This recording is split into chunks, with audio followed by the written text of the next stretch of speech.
What's going on, everyone? On today's episode, we're doing our very first edition of our Superflex Rookie Mock Draft for the 2025 NFL class.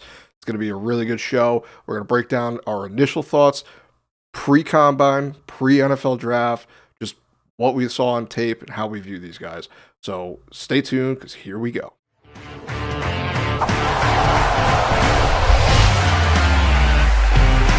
Welcome to the Heroes of Fantasy Football podcast. What's going on, everyone? Welcome into another episode of the Heroes of Fantasy Football podcast. I'm your host, Matt High. That is Chris Felice and Joe Capozzi. We're doing a mock draft, our very first of the 2025 season. We got rookie drafts coming up very, very quickly. Combine's on its way. Draft news. It's basically just draft mayhem right now.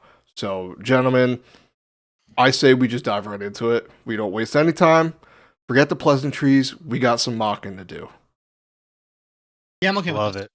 All right, here we go. So we are going to be doing a 12-team Superflex rookie mock draft. We're going through just the very first round.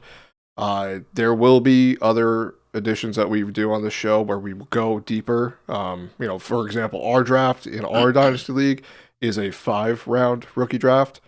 And we're not going to get that crazy yet. We will, just not yet. Slow motions here. So let's just do it. So at the bottom of the screen, you can check that out. So I am drafting first, then it is Chris, then it is Joe. We'll be doing that. So each one of us is making 4 picks. So before we get started, I just want a quick 30-second explanation on how you view this class this year compared to maybe previous years. So, Chris, why don't we start with you? It's okay. It's all right. It's not like I'm okay. Listen, you got listen. I didn't trade out of this draft class just because. Okay, there are reasons for my madness. It's not bad. It's not like, oh my god, I love it. It's good. I like a solid 5 or 6 out of 10, which is not a bad thing. I'm a harsh grader in that sense. I'm talking all the time. I'm harsh on rookies. And no one, you're probably the one professor in school that's just like, yeah, stay away from that class. You're Pretty much. No one gets graded on a curve but Chris. But Joe, what are your thoughts? There's a lot of players in this class that I'm excited about. As far as like all-star names, I don't think it's as strong as the previous year's class. I think there's really mainly 2 quarterbacks in this class, where last year I think we had a good amount of we had 4 or 5 that we could see easily starting on NFL teams. The running backs, I think this class is a little better than last year's, but I think the wide receiver class from last year was a little better. So it is, but there's a lot of solid names, but it's not as, if I had to put in like a tier chart, I'd say there's a lot of A-tier players as opposed to last year where I felt like there was a lot of S-tier players in that class. So Yeah, it's still a good class. Don't panic. Don't trade away your picks because we don't think it's as S tier as the previous year, but you're still going to get some good players. There's still going to be some guys I think are going to pop off in the NFL. So we're going to go through them. I got a pro tip. If you don't have any picks, you don't have to trade out. Like me, I have 0 picks, so it's fine. It's fine.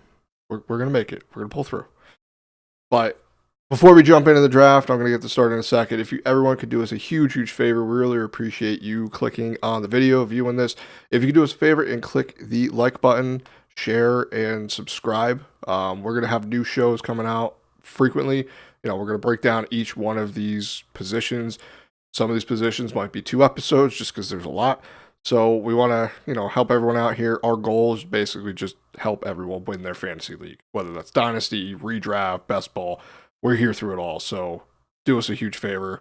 Really appreciate it. This show is for everybody, so enjoy. All right, I'm going to pick the most controversial pick in the world, and I'm going to select with the 101, Mr. Ashton Genty. And I'm joking, that's not controversial because he's the clear 101. I don't think no matter what format you're in, Superflex or Standard League, it's him. I love the tape. I think we all agree. We were watching more tape last night, and it's just like, yeah, it confirms it. He's it. So, Chris, Number 2, 102. So I'm between two players. It's very tough right now between these two.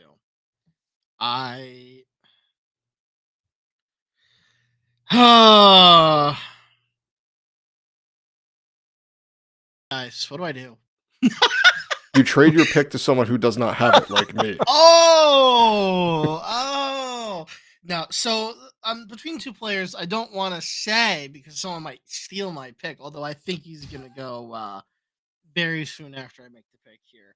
So I'm just gonna kind of bite this bullet. I'm gonna choose what I believe to be the new and improved McMillions. And that's who I'm gonna be going with. I'm not gonna bother trying to pronounce his first name. We're gonna call him Tet. Tet. I am so okay with it. That is gonna be my pick. I think it's Tetaroa. I don't know. Okay. We'll wait for the that's my combine guy. and hear it pronounced. Yeah. All right, so Tet. All right, Joe, who is up for you? Are you looking quarterback here? Yeah, I think especially since we're drafting in a super flex league with the value, especially in a 12 team, the value that quarterbacks hold in a super flex league, because there's not that many to begin with that are starters, and then there's some that you really would rather not start. So I think taking shots at rookie quarterbacks that have a chance of being starters and being good in the NFL, you can't pass it up.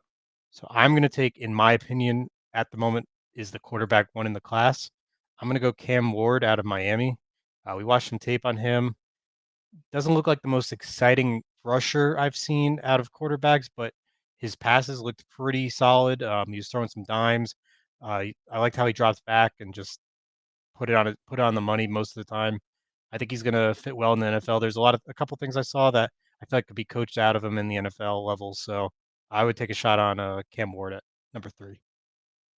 Yeah, That's what I was debating against.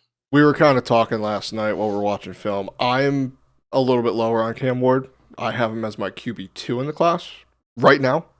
Obviously, things could change, landing spots especially, but I'm a little nervous about him. I didn't see anything that made me overly excited for him as far as fantasy. NFL, I think he can kind of get it done. Just for fantasy, I don't know if he's going to be able to elevate himself on whatever team he's on into a fantasy star, especially year one. Most likely he's going to either Tennessee, maybe the Giants, maybe the Browns. Depends on what they do.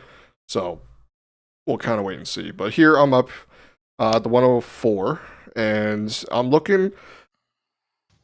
I see Travis Hunter here, and clearly he's probably the most talented wide receiver in this class. I think we'd all mostly agree with that. My only concern with him is I think he's been listed as a cornerback heading into the combine. I don't think an NFL team is not going to want their player to go on both sides of the field, defense and offense. He's going to have to pick, and I'm a little nervous that he might pick cornerback or be forced to pick cornerback. So for that purpose, I'm going to skip over him for now. But if he comes out as a wide receiver, for me, he'd be the clear 104 pick. I'm actually going to go Omarion Hampton. We were watching his tape, and he just looks really good. And he's one of these running backs that just bounces off of guys. He's got really good contact balance. I think he can make a huge difference on an NFL franchise. So I'm going to select him here. All right, Chris. I stole your guy, didn't I? You did. Good. I don't like you. Good. That's fine. I hate you. And you know what? I hate you so much. I'm going to do the same thing to you. Yeah, that's right. That's right. You know exactly who I'm going to grab. You know exactly who I'm going to grab. Give me Egg Buka. Yeah, shove him right there. Yeah. So you dirty dog. Now let's reel it in a bit on the I didn't just do this because I'm spiting Matt, although it is part of it. I have the same concerns that Matt does have with Travis Hunter. I feel like in a normal scenario, I pick Travis Hunter. Like 99% of the time if I have this, but in this scenario, I'm going to play it safe, I suppose, and pick a guy that I know is going to at least be somewhat of an impact. Do I think he'll be Justin Jefferson? No, but he'll be solid enough. He'll probably end up as wide receiver 2 or perhaps even one on the team somewhere in the future. I liked what I saw from him. I don't think there's that much of a gap between him and Burden. So I think I feel fine taking this 50-50 shot. Yeah, I love Emeka Egbuka right now. He just watching his film, like I didn't look at any. The way I kind of do it is I don't look at any stats. I don't look at what they did. I just purely watch their film, and if anything doesn't match, then I'll look at stats and be like, okay, that confirms, maybe he was underutilized or something. Like I like to watch the film only just to see what they do. So I really like what I saw from him. So I'm excited to do our wide receiver breakdown. I got some thoughts. Joe, you are up next at the 106.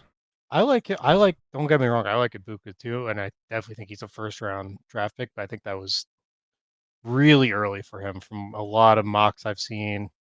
I see him mostly around the tail end of the first round. So I'll take that to my advantage. I'm going to claim this player because I'm surprised he made it to 6. I'm going to grab Sanders, Superflex League, rookie quarterback, should be a starter immediately where he gets drafted. Rushing upside, little nervous on his passing, but the rushing upside will sell it for me to take the shot on him in the first round of a rookie draft. See, for me, right now, he's my quarterback 1 of the class. It's not, no, don't hear what I'm not saying. I'm not saying he's going to be amazing for fantasy, but I liked watching his film a little bit more. I felt more comfortable with the idea that he could become a fantasy quarterback. But either way, I'm surprised if you didn't take him there, I was taking him right here. So yeah, I'm here at the one. I can't pass on him there. Yeah, I mean, it's Superflex League. It just elevates these quarterbacks. In the past, it used to be, the first 3 out of the first 5 picks were quarterbacks. In the past couple drafts, just because of how loaded it was. This year, not so much. So up here at the 107, I'm going to stop the fall. This is a good value for me. I'm going to take Travis Hunter. If he comes out as a wide receiver and you get him this late, I mean, he could easily have been the first wide receiver off the board. He's just that talented, but I'm going to grab him here and stop the fall. Not over McMillan. I don't think so. I'm still undecided on McMillan. So I got to watch more film, but as of right now. So. All right, Chris, 108. I'll be honest with you. My decision's pretty easy. Henderson. Yeah, no, I liked enough of what I saw from his film to go, okay, he's solid. He's not like, oh my god, Bijan levels of good or Brees Hall levels of good or whatever else you see in the past of like, or Rashan Janty's levels of good. But he's a solid back. I think he'll put up good numbers. Probably end up being the starter somewhere. That's all I really need right now. I mean, I look at and I have like my feeling of rookies. The odds that all 12 of these guys we're going to pick today hitting is basically 0%. The odds that half of them hit, I would argue, is around only 60 to 70% based on past metrics of how rookies do. So it's very tough, and obviously it all depends on landing spots, and combine performance and how they kind of develop into the league as well.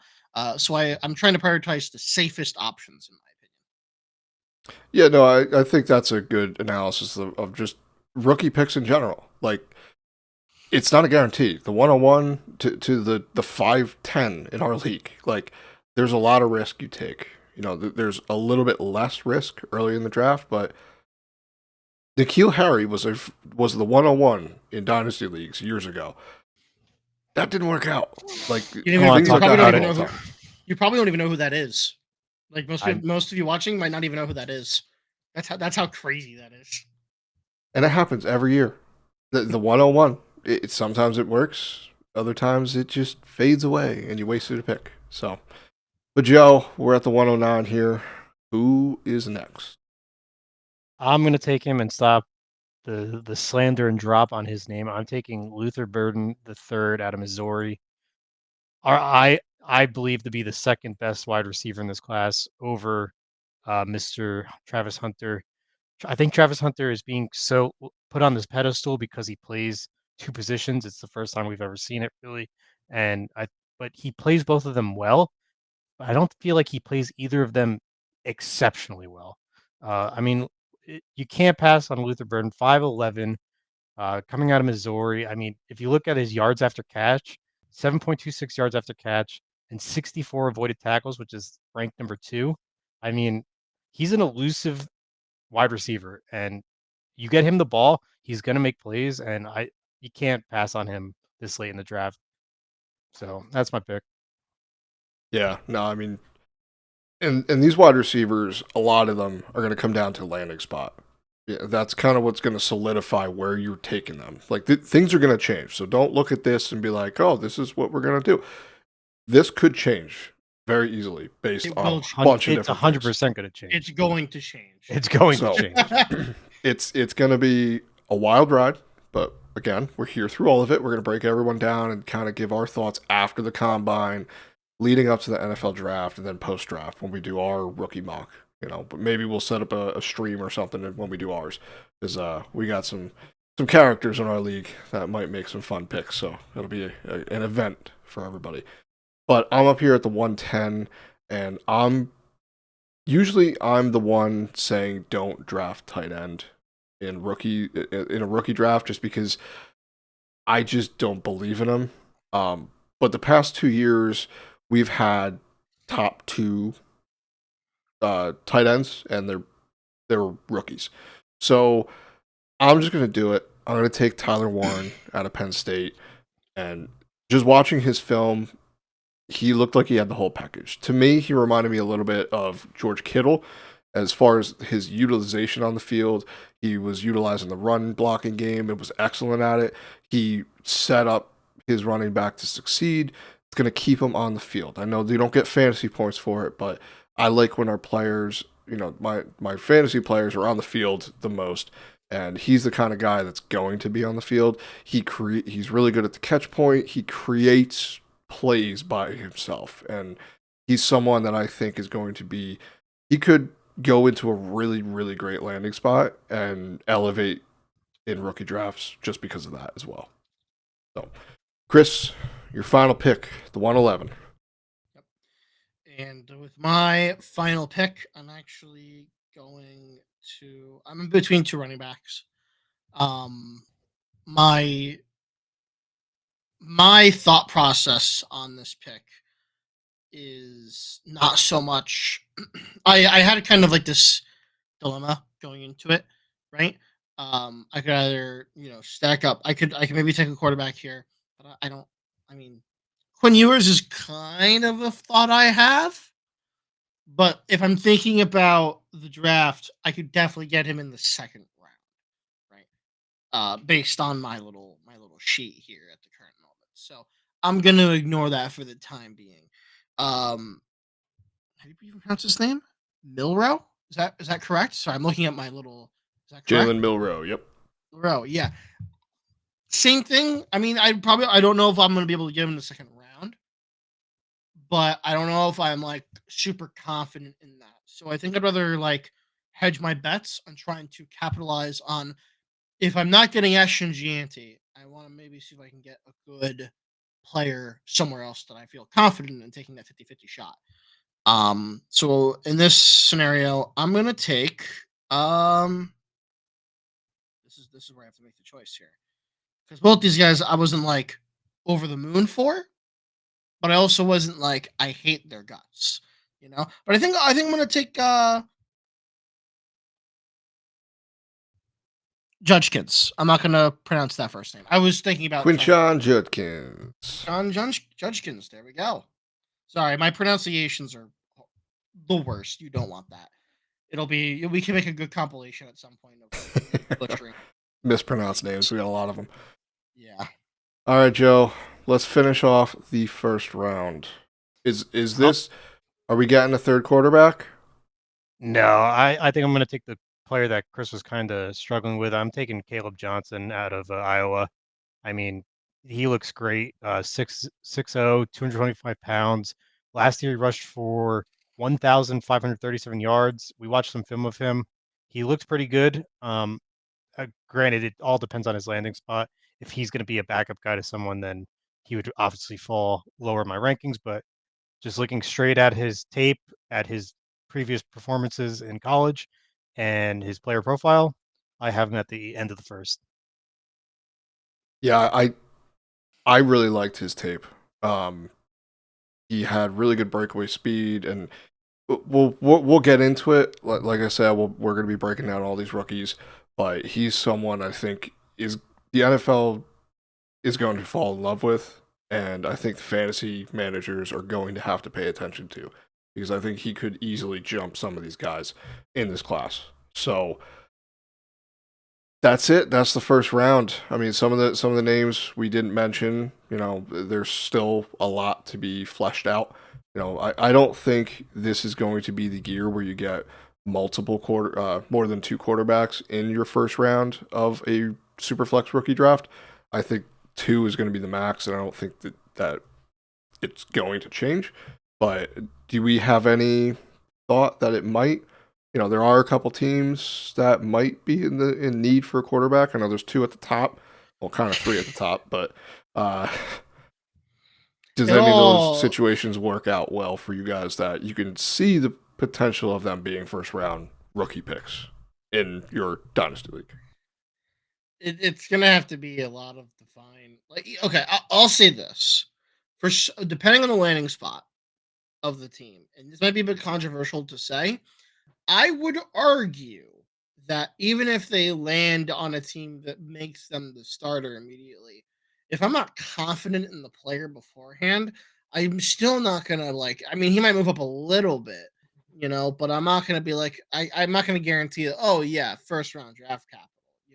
I'm not gonna take somebody who's gonna go on.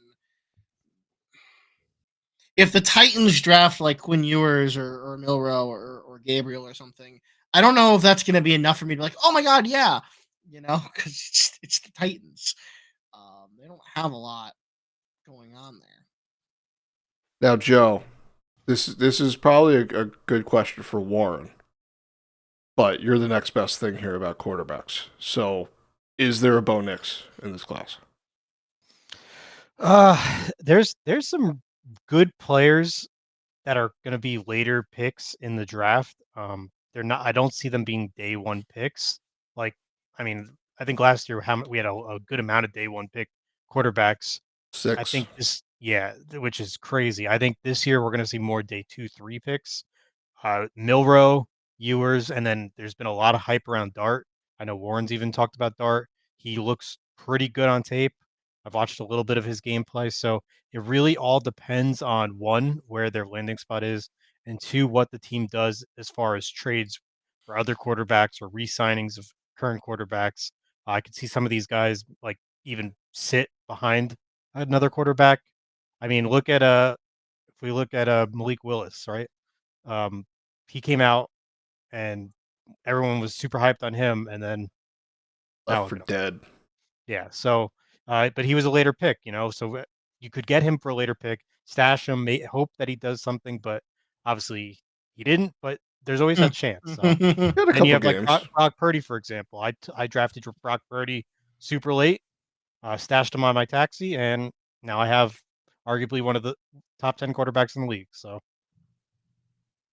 yeah, things work out that way in some cases. So, but yeah, so that is our first round, our first edition of the first round of your Superflex rookie mock drafts. We're going to be doing many, many more of these. Some of them we might just throw in randomly that we'll just record, give our thoughts. So stay tuned for that. You can click the bell after you subscribe, and you'll be notified when we have new episodes coming out. So, gentlemen, I think that about does it. It's rookie season, baby. So we're just going to keep hammering the rookies, trying to figure out where they're going to go, what teams need them, because a lot of teams have some big gaping holes that these rookies are going to fill right up. So, all right, gentlemen, That's it. Good luck. Have fun. See you later. Yeah.